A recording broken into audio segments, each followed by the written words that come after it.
Magnification. आता बघा मॅग्निफिकेशनची डेफिनेशन काय. It is the ratio. हे काय आहे. रेशियो आहे कोणाचा. Of the height of the image h2.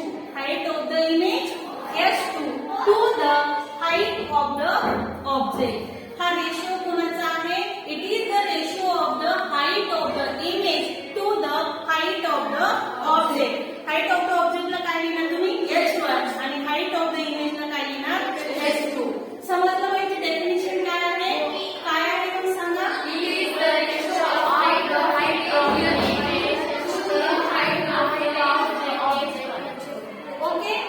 Definition सगळ्यांना समजली. नेक्स्ट आता त्याचा आपण काय बघू. फॉर्म्युला. मॅग्निफिकेशनला m is equal to height of the image upon height of the object is equal to height of the इमेजला आपण काय लिहितो h2 आणि हाईट ऑफ द ऑब्जेक्टला काय लिहितो h1. अजून एक फॉर्म्युला आहे m is equal to minus v upon u. काय आहे फॉर्म्युला. Minus v upon